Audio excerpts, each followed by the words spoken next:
today, Tastus Today, your pushback channel, and thank you for joining this audio live stream. Please listen to this presentation as you would a radio broadcast. In this essay, I'd like to talk about something that I've commented on quite a few times before, because I think it represents the wholesale ideological undermining of basic rules of justice and due legal process, and that is rape trials. Now, it just so happens that rape trials are also at the very front line of gender issue hustling, which is a big issue and heavily promoted by the globalists as a way to destabilize Western society. But this gender hustling in this case, of course, and the rape represents the cutting edge of that. This is where sort of all roads meet. When it comes, this is the absolute battle line, front line of gender relations, and so it's hugely invested in by radical feminists and those that have simply been radicalized to believe we live in this oppressive patriarchy and Hitler is everywhere raping every innocent maiden and this sort of thing. So but just as importantly, it's seen to be at the epicenter of power relations, not simply gender relations, but gender power relations. And the perception going in is that men, particularly straight white men, have all the power. Every single one of them is rich and powerful. They're all presidents. Every single one. The Skid Row bum who's penniless, he is the president, and he waved a swastika. So it's seen very much as a power dynamic, as in social power. And social power, of course, has infected almost everything that we have in the West now, cheered on and pushed relentlessly by the globalists, of course, but rape ends up being a sort of by accident, I suppose, or by extension, really, it ends up being at the front line of this. So it's considered to be this is where the battle of the gender relations is won or lost. It is here. This is the hill we must die on, and so it's out of all proportion been blown up into something much bigger than it actually is. And the facts and the evidence and all this thing don't really matter anymore. We're now in the realms of fanatical ideology and application of that ideology and removal of due legal process as in facts and evidence, and its replacement by ideology. So that's where we're at here. Now, I know a number of senior lawyers and judges, so I've got some sort of, as in banter around the barbecue and the dinner table. I've got some sort of knowledge of this. And what's happened over the years is that there was a time when, murder and, armed robbery and assault and, all these sort of things were what judges or including big fraud cases or something, what judges were dealing with in courts of law. Now, rape cases were actually quite rare. They happened, but they were quite rare. And the evidence typically was pretty strong if the case was going to be brought to trial. That's all changed over the last 10 to 15 years, and again, more recently, I guess, the last 10 years, that rape trials, or rape cases rather, are being brought to trial. And now a judge, out of all the cases that a judge is going to hear in any given period, more than half of them will be rape trials, rape cases. Now, this is an astonishing turnaround. So the number of rape cases being brought to trial have now gone up by many hundreds of percent. Why is that? Suddenly more rapes being happening? Is there better quality evidence appearing, or what is it exactly? Why has there been this sudden surge in rape trials? Now, again, are more or less rapes occurring? It wouldn't appear to be so. Is the evidence getting better or so? No. Are the prosecution departments and people likely to make a complaint, have they been more radicalized?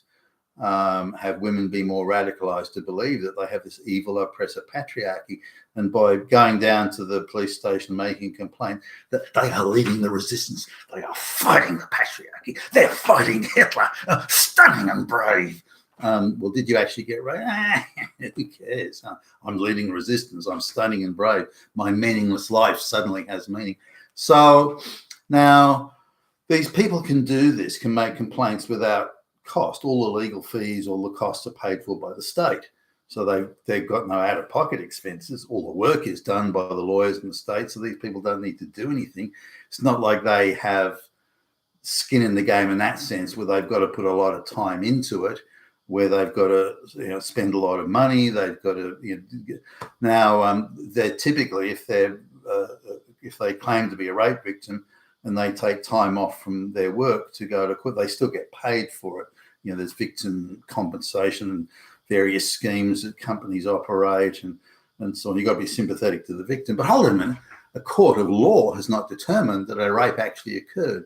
So why are we calling these people victims before a verdict has been reached in the court? That's just a technicality. Shut up, you fucking Nazi. So, okay. So there's an absolute avalanche of rape cases coming, but the judges are complaining, as indeed many of the senior lawyers. The judges are complaining that the cases are so weak that they shouldn't even be in court. They're that flimsy and that ideological. We know that all men are evil, guilty, rapists, oppressors. I mean, who gives a fuck about the evidence? And that appears to be more or less, beyond the circumstantial stuff, the evidence now. So, I don't know, boy meets girl in nightclub, they decide to go back to like his or her place or whatever, and they get it on and they make out, and and a week, 2 weeks later, months later, years later, she comes back and says, well, actually, that was rape. Okay. So, wow, like how could it be right? I mean, did you agree to go, oh, yeah, he was a pretty hot-looking guy as well. So the definitions of rape and the thresholds of what would constitute rape have constantly changed over the years, and this is very much a major part of it. For example, she can say, well, I had 2.5 glasses of wine, and the legal argument now, it's very technical, but the legal argument could be, well, okay, you had 2 glasses of wine, right? But when you started that 3rd glass of wine, even though you didn't even finish it, that puts you over the threshold. So we can say legally, technically legally, that you were unable to give consent. So because of the technicality of consent, or your inability to give it, we will argue, you were therefore raped because you couldn't consent. Or they've got the informed consent thing, which is, again, a rather vague area of law, I would suggest. So he can still be accused of it. So the thresholds of definition of rape go into the area of technical, like, did he hold a gun to your head or something? No. Did you agree to go back to his place? Oh, yeah, hell yeah, yeah. Okay, well, did you agree to have sex with him? Absolutely.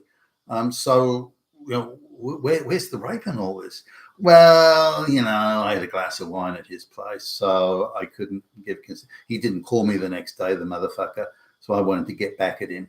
And so I just want to use the power and the organs of the state to do that. Okay. Now there must be some must be some genuine cases in there. There can't be 0 genuine cases. Exactly how many are genuine and how many are revenge or technical? So the idea of somebody. So the original idea of rape is that someone is threatened or coerced in some way, maybe restrained. And or not allowed to, they say, no, look, actually, I've changed my mind. I don't want to fuck you. I want to leave now. And then they get, detained in effect or restrained against their will. And even though they were consenting all the way up to that point, they then decided to not consent. I don't doubt those things can happen, by the way. And would I call that rape? That's a stretch, I think, but. Nonetheless, so these cases of technical rape are being brought to trial, and the judges don't believe that they should be in trial. Now, I suppose there's a few other things here. If a brown or black man is accused of rape and the case is considered inadequate, lack of evidence, something like that, then the left-wing newspapers will come out, or left-wing media will come out strongly in favour of the black guy or the brown guy, especially if the chick's white, and say, look, it's racism. It's racism. He was being prosecuted just because he was a black guy. That was it. It was consensual, and those evil prosecutors chased him just because he was black, and which is, of course, utter nonsense, by the way. But even so, that's the claim. They come out heavily in favour of the black guy. Now, most of certainly by my observation at least, most of the brown guy, black guy type rapes, the guy's caught dead to right. The evidence is just overwhelming. I mean, there's not like there's a discussion to be had here. So they'll cop a plea deal. So look, if we don't go to court, if it goes to court, you'll get 20 years. But if you cop a plea deal, you get 3 to 5 years, and you'll be walking around and with good behaviour, you could be out in 2 years. So, what do you think? Now, the black guy doesn't have a well-paying job or anything like that. I mean, he's come from a third world country. So 2 years of free accommodation, free food, free medical care, but some restrictions on his movements, of course. That's not such a bad deal to somebody like that. That's not the end of a couple of years of that. Hey, I'll put my hand up for that. So they plea deals a couple with the white guy, straight white guy, that they're chasing him on a technicality. But she had half a glass extra wine. That makes you a rapist, you fucking straight white evil Nazi fascist Hitler. And so he's going, hey, I'm not copping that. Hey, excuse me. That was a consensual sexual act, and I'm not gonna have this rape thing pushed at me. You can fuck off. Now this guy does have something to lose. Maybe he's got a good job. He's building a career. Maybe he's got a mortgage, or this or that. He does have a life. He does have something to protect, and so he's gonna respond differently to the third world black guy who effectively has nothing to lose. Going to prison is actually not a bad gig, but to this straight white guy with the career and everything, that's a tough gig. So he's gonna fight it, and he's not going to cop a plea deal. No, why should I go to prison for 2 or 3 years just because some snot-nosed bimbo decided to change her mind, a week later and make false reports? No, I'm not having that. I'll take it to court. So that's where the cases are weak. So they're the ones that are coming to court. Now, the scalps they want, the prosecutors, the radicalised prosecutors that have been through these radicalised law studies groups and feminist groups, they're completely hostage to the ideology. The scalps they want are the straight white guys. They want those straight white boys. This is the epicenter of gender conflict. This is the hill to die on, and they want those white boy scalps. And so they tend to go all in on these, even though the case is pretty flimsy. And it's it's a real stretch to say it's a rape case. Could you be sort of unwanted sex by the next day, or the bastard didn't call me afterwards, even though he said he loved me? That's so. I don't doubt those sort of things happen. And so, but those sort of things, those personal relationship things, they need to be dealt with not through the courts. These people can't use the power of the state, or shouldn't be allowed to use the power of the state just to go after people because of hurty feelings. Very much the thing these days, by the way. I do understand that, but should we allow the legal system to be hijacked and taken hostage by these sort of ideological views and mentalities? Of course not. But that's what I would argue is happening and has happened. Anyway, the government, the regional government, I won't mention which one, but the regional government, stung by these claims of all these flaky, low evidence, sham rape cases being brought to trial by the radicalised prosecutors department, they decided to commission a review. Now, you knew from the outset, once they announced the person doing the review, a radical feminist who believes that the patriarchy is everywhere and so on. And of course, she comes back and says, there's no problem. All these rape cases are totally legitimate. Now, in support of the radical feminists in the media and the leftist media and so on, say, well, look, of all the allegations of rape, only 5%. This is what they claim. I don't believe this, by the way. Only 5% of cases are brought to trial. This is of claims of rape are brought to trial. Now, if that is true, that means 95% of the claims are false of rape are false, or where the evidence is just zero. It's straight out he said, she said, with no other evidence, and it's tough to bring those to trial.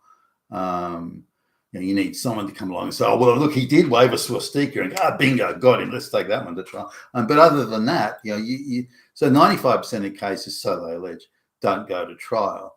Now, it's in left-wing media, they present this as, well, 95% of rapists are getting off, because the argument that sort of the entry-level argument is the women never lie about this sort of thing, which is beyond an absurd. I mean, what a ridiculous thing to say. Women never lie.